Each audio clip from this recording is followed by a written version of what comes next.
रूस ने मारे भारत के 4 नाविक।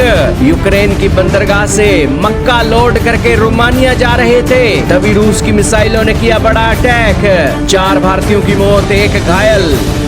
जी हाँ दोस्तों, इस वक्त की बिग ब्रेकिंग न्यूज आ रही है ब्लैक सी से। दोस्तों 19 जुलाई 2024-26 की शाम ओडेसा बंदरगाह से मक्का लोड करके कमर्शियल जहाज रोमानिया जा रहा था, तभी रशियन फोर्सेस द्वारा क्रूज मिसाइलों से अटैक किया गया और इस मालवाहक जहाज पर इस हमले में मौजूद भारतीय नाविक वहीं पर मारे गए। दोस्तों इस एक एमवी गोल्डन लियो पर 17 लोग सवार थे, जिसमें 5 भारतीय नाविक थे। हालांकि इन 5 भारतीय नाविकों में से 4 भारतीय नाविक वहीं मौके पर मारे गए और 1 गंभीर रूप से घायल हो गया। दोस्तों ये घटना जैसे ही सामने आई तो यूक्रेन का फर्स्ट रिएक्शन निकल कर आया और उसने रूसी सेना की कड़ी निंदा की। दोस्तों ये बातें जैसे निकल कर आई तो भारत के विदेश मंत्रालय भी एक्टिव होता है और उन्होंने अपने आधिकारिक बयान के अंदर यहाँ पर भारतीयों की मौत की पुष्टि की है। भारत के विदेश मंत्रालय ने कहा कि 19 जुलाई 2026 को एक वेसल एमवी गोल्डन लियो के ऊपर अटैक होता है जब वो पोर्ट ऑफ ओडेसा, यूक्रेन के पोर्ट ऑफ ओडेसा से डिपार्ट कर रही थी। ये इंसिडेंट हुआ तब वहां पर 17 क्रू मेंबर मौजूद थे और उनमें से 5 भारतीय नागरिक थे।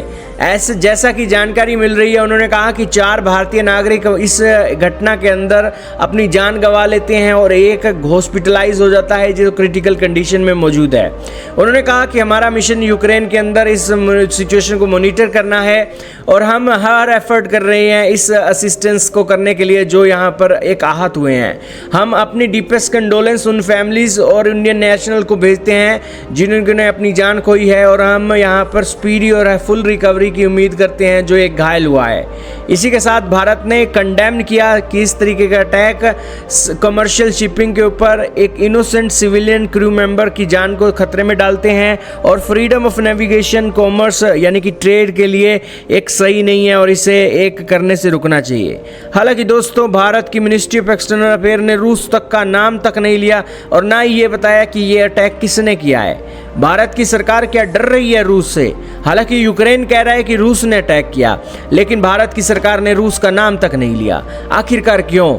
दोस्तों इसके पीछे के कारण ये है कि भारत की सरकार जब तक खुद अपनी स्वतंत्र जांच नहीं करा लेती तब तक वो रूस को कंडेम नहीं करेगी। वैसे भी भारत और रूस के रिश्ते इतने महत्वपूर्ण हैं कि भारत यहाँ पर रूस को एक क्रिटिसाइज करने के बारे में सोच भी नहीं सकता। लेकिन यहाँ पर 4 भारतीय नाविकों की जान की क्या कोई कीमत नहीं? क्या रशिया ने यहाँ पर अटैक किया है? क्या सोच कर किया है पता नहीं, लेकिन यहाँ पर सिचुएशन को देखकर दोस्तों भारत की स्टेटमेंट भी बड़ी ठंडी ठंडी आई है और भारत की सरकार को ऐसा लगता है कि कोई फिक्र ही नहीं है, भारतीय नागरिक मारे गए हैं। खैर इंटरनेशनल मामलों में इस तरीके की गड़बड़ी देखने को मिल रही है। आपका इसके बारे में क्या मानना है कमेंट सेक्शन में बताइएगा। लेकिन 4 भारतीय नाविकों की मौत हो गई, लेकिन भारत की सरकार रशिया को कंडेम करने की दम भी नहीं दिखा रही है। खैर जांच होगी, जांच होने में पता नहीं कितने दिन बीत जाएंगे और उसके बाद दोस्तों मामला रफा दफा हो जाएगा और सब कुछ इस तरीके से चीज़ों को डेवलप किया जाएगा। खैर आपका क्या मानना है कमेंट में बताइएगा। इस वीडियो में इतना ही।